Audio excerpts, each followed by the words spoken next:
വചനവീഥിയിലൂടെ father ജെ.ബി. Puthur. വിശുദ്ധ ലൂക്ക രചിച്ച നമ്മുടെ കർത്താവ് യേശുമിശിഹായുടെ പരിശുദ്ധ സുവിശേഷം. അധ്യായം 22, 35 മുതൽ 38 വരെയുള്ള വാക്യങ്ങൾ. പണവും വാളും കരുതുക. അനന്തരം അവൻ അവരോട് ചോദിച്ചു, ഞാൻ നിങ്ങളെ മടിശീലയോ ഭാണ്ഡമോ ചെരുപ്പോ ഇല്ലാതെ അയച്ചപ്പോൾ നിങ്ങൾക്ക് എന്തിനെങ്കിലും കുറവുണ്ടായോ? അവർ പറഞ്ഞു, ഒന്നിനും കുറവുണ്ടായില്ല. അവൻ പറഞ്ഞു, എന്നാൽ ഇപ്പോൾ മടിശീലയുള്ളവർ അതെടുക്കട്ടെ, അതുപോലെ തന്നെ ഭാണ്ഡവും. വാളില്ലാത്തവൻ സ്വന്തം കുപ്പായം വിറ്റ് വാൾ വാങ്ങട്ടെ.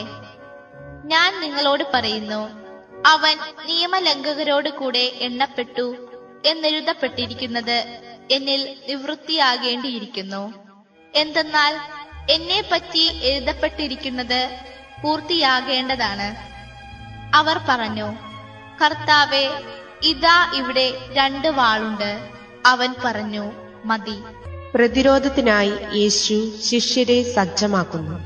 യേശു ശിഷ്യ സമൂഹത്തെ മുഴുവനും തന്റെ അടുക്കിലേക്ക് വിളിച്ചുകൊണ്ട് ചോദിക്കുന്നു, ഞാൻ മുമ്പ് നിങ്ങളെ എല്ലാവരെയും പ്രവർത്തനത്തിനായി ജനങ്ങളുടെ ഇടയിലേക്ക് അയച്ചപ്പോൾ നിങ്ങൾക്ക് മടിശീലയോ ഭാണ്ഡമോ ചെരുപ്പോ എന്നല്ല നിങ്ങളുടെ ഭൗതിക ജീവിതം സുരക്ഷിതമാക്കുന്നതിന് ഉതകുന്ന യാതൊന്നും കരുതേണ്ടതില്ല എന്ന് ഞാൻ പറഞ്ഞിരുന്നു.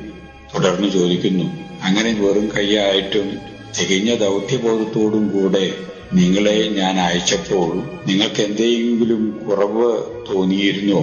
കുറവുള്ളതായിട്ട് അനുഭവപ്പെട്ടുവോ എന്ന് ശിഷ്യന്മാരോടുള്ള ചോദ്യത്തിന് ഉത്തരമായിട്ട് ശിഷ്യന്മാർ ഒന്നടങ്കം പറയുന്നു, ഇല്ല കർത്താവേ, ഞങ്ങൾക്ക് അന്നൊന്നും ഒന്നിന്റെയും കുറവ് അനുഭവപ്പെട്ടില്ല.